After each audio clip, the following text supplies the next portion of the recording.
Welcome back. You're watching Cheche. We're live on Citizen TV. Today's guest is the NOC chairperson, Martha Karua. NOC Kenya. NOC Kenya. My apologies. Thank you. NOC Kenya chairperson, Martha Karua. And we're talking about how you'd handle some of the current issues in the country. And there's several questions because, of course, the big news this week is the fact that we're going to be hosting the U.S. President, Barack Obama. Several of our viewers have asked, how would you handle the trip? What would you tell him? What would your expectations be? I think first and foremost we must realize that he's coming here for the summit. So the Global Entrepreneurship Summit, yes. Yes, but then you also flag out issues that are of importance to the nation. And one of them is collaboration with Kenya on matters security, which in the past we have not been very good because shared information, we have failed to utilize it. So I would want to deepen our collaboration on matters security, trade, and anything else that we can learn from them, because we do not have to reinvent the wheel, you see. So you talk on issues that are of interest to the country. And when you talk about issues with a foreign nation, you try to ensure that whatever concessions you give are reciprocated on the other side, which is a thing we fail to do often here in Kenya. I think the voice we are hearing from the opposition, particularly Senator Wetangula, is that they're going to say the failings of the government. Should that be the main thing? Let me say this. I have not exactly seen what my friend the senator has said, but I do not think that anybody would expect that a visiting foreign head of state, even if he has roots in Kenya, will solve our internal problems. What friends can do, even in your own affairs, is support, offer support and help. We can seek support on certain issues, but resolving the issues will be left to us right here in Kenya. Yes. I think the big thing is that we are always seen as the face of America. Yeah. Sometimes we are hit by virtue of our association or relationship with America. Should America do more, for example, in the fight against terrorism to protect Kenya? And you, in your view, think they're doing enough? I think the first responsibility is to the Kenya government, and to any government is to protect its citizens. And whatever America proposes to do or is willing to do will be of no effect if the Kenya government is not willing to collaborate on the issue. And I've already pointed out that in the past, Kenya has failed to act on intelligence reports from our foreign friends. So yes, we should point out that we require support in the fight against terrorism. It's a global issue, and terrorism in Kenya can spur things that affect people beyond our borders.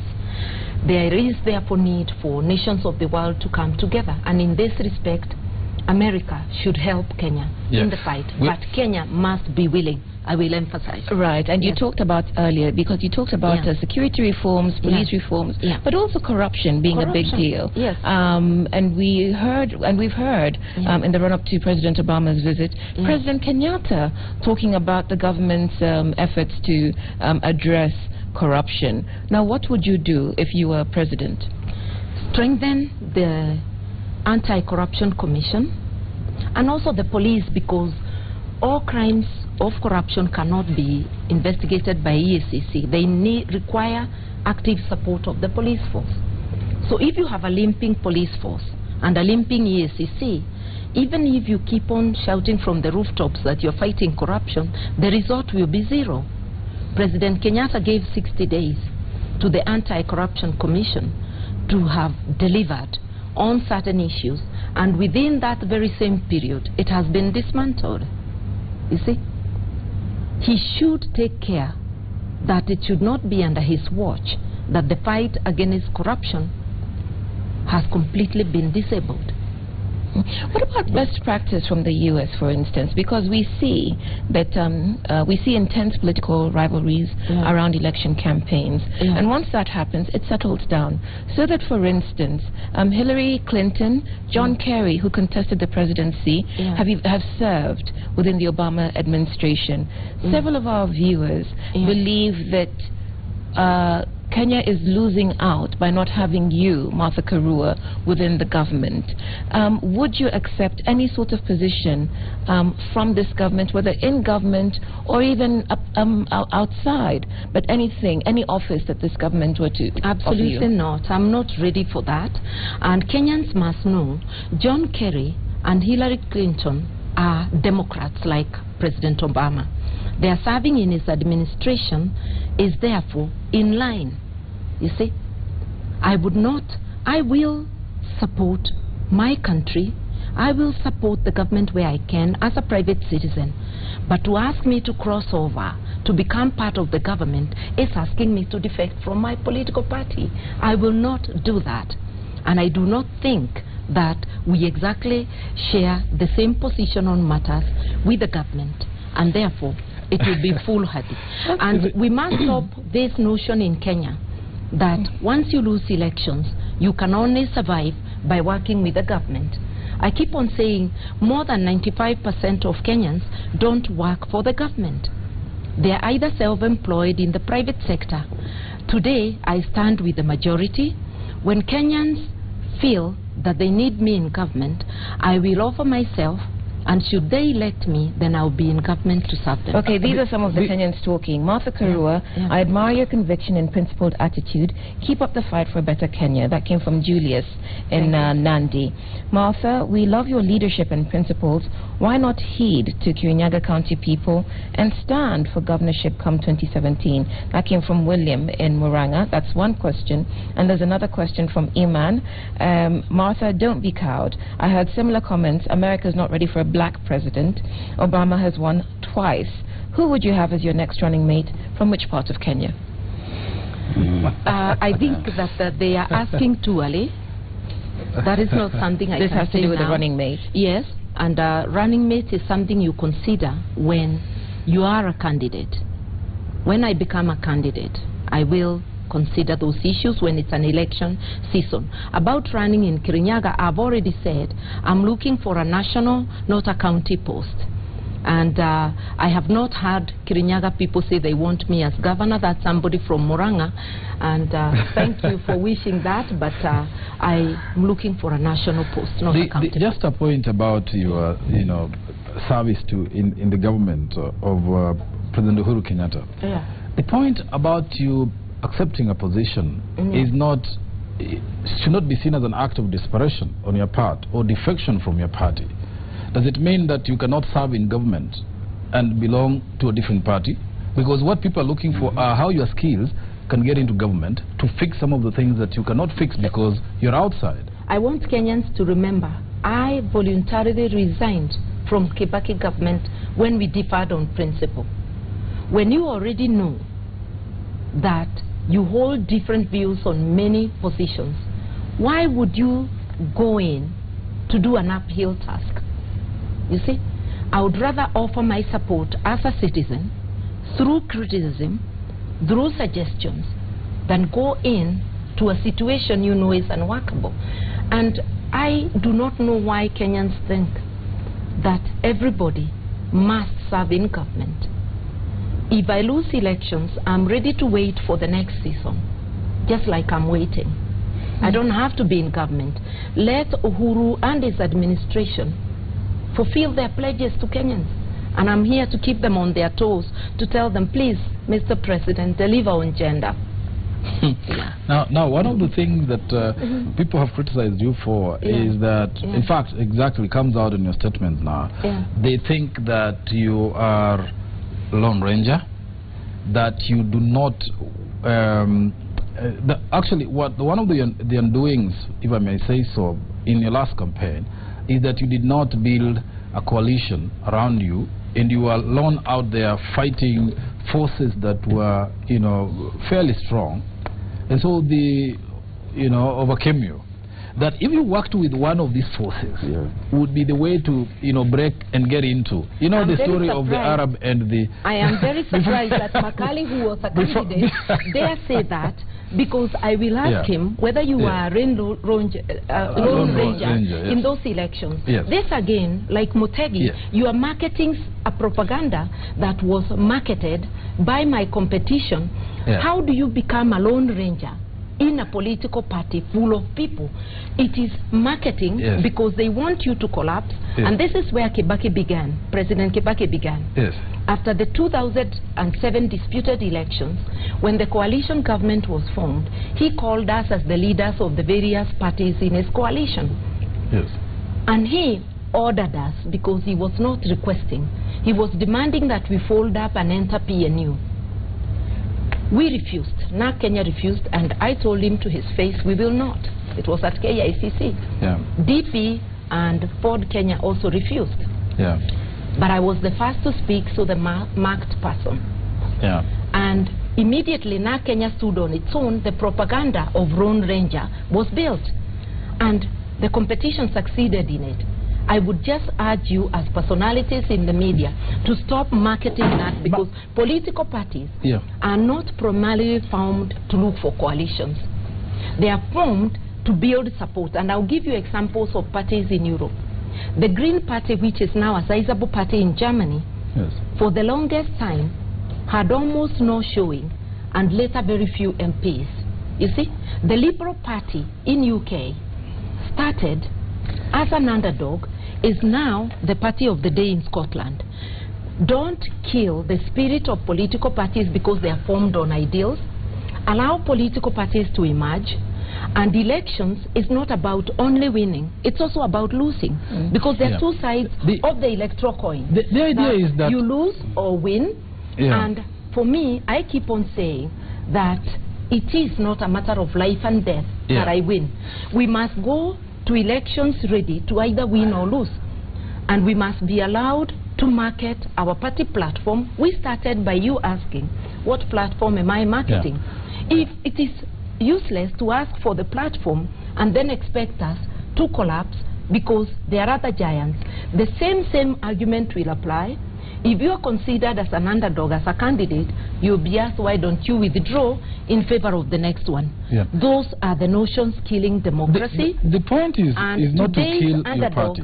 Can be the party of the day. It is that people looking at how governments have been formed in this country since the exit of Kanu, no single party has fought its way go to power. That in all these scenarios, 2003, 2002 and 2007 and 2013, elections were won by coalitions. No single party, stood its own and went all the way to the State House. So people say Martha is really good, but she's here alone. Because there are other people forcing the party. I'll extend the analysis. There are other parties which, if she joined forces with, they would propel her faster to power and to do the things which you want to do, because you can't do them in somebody else's government. I want to and agree. You won't do them on your own outside. Everybody looks for broad coalitions. That's one thought. But also accept there is another school of thought where you can build incrementally and reach that stage. And we are going to continue building incrementally. However, should NARC Kenya decide to further cooperation beyond opposition politics to elections, I am just a chair of the party. The say belongs to the national executive. But I am pleading that we must also market the notion support for electorate to support parties of choice. Okay. The analysis that David is building on is actually taken further to say that in terms of appeal, you're not a national leader. You don't command any block, whether it's women, youth, ethnicity, community. And so therefore you would make a suitable running mate, right? But not a suitable president. I will not hear any of that. What national leadership did Uhuru command prior to his running? His Kanu had a mere 12 seats in the Kibaki administration. I'm just trying to show you. You see? And even Kibaki himself, when he started, you see? The person he had a sizable vote, but he didn't have much. It's Matiba who had the vote. Yes. He lived to be president. You see? And I am saying Uhuru, minus forming his DNA at the last moment, it is the government machinery that was extended to him by President Kibaki. I'm proud of my record of walking on my 2 feet and arriving where I have arrived. And making of a national leader can be made in a single election. Watch this space. Now, the question of gender, the reason why I asked about whether Kenya, is ready for a woman president. The reason why you are marketing a negative notion. I'm not marketing. Now, yes. There is no negative. Yes. We had Charity Ngilu as a candidate. We had Wangari Maathai as women candidate. They performed very poorly. Charity Ngilu did not perform poorly. 400,000 votes is not poor performance. So please, cut off that narrative. Yes. Okay? And Wangari? Wangari didn't perform well, but remember, Wangari... And she won a Nobel Prize. She also started her campaign like an afterthought towards the end. You see? But the same forces that affected Wangari affected me, because Central at that time had a preferred candidate who was Kibaki. And that's how she lost. But beyond Central, I also didn't get the vote. So we need to look at the dynamics. It's not about women not being ready. There are many male candidates who also start very poorly and build on to something. You see? It's not only women candidates who performed poorly. We were 7. Look at the score. You see? Yeah. So you can't tell me that that shows Kenya is not ready for a woman. I want broad thinking that accepts that women, like men, have talent. And this talent can be used. If people are saying, I could be of use in government, those same people can revise their thoughts if persuaded and see that I can make a very capable commander-in-chief. So our time is out, and before we go, some final thoughts. We invited the opposition leader, Martha Karua, here to give us her take on Kenya, and she's done that to some extent. We haven't actually talked about alcohol.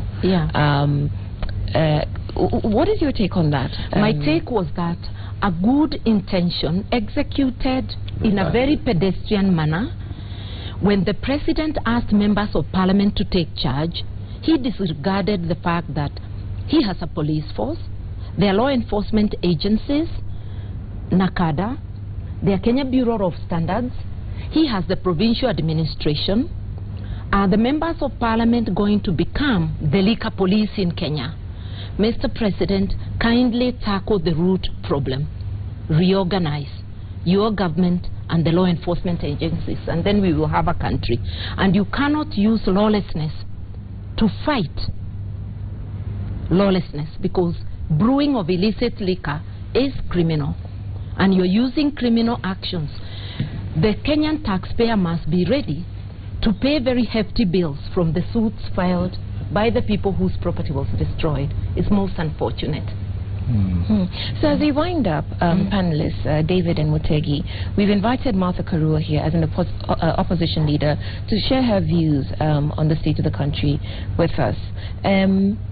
Ms. Karua has been one of the more vocal opposition leaders.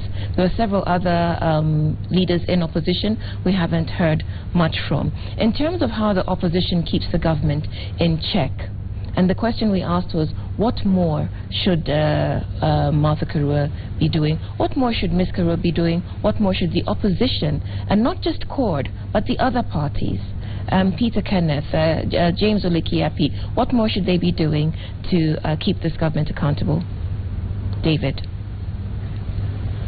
Well, I think the space that the opposition has to impact on the activities or direction of the nation or government isn't much.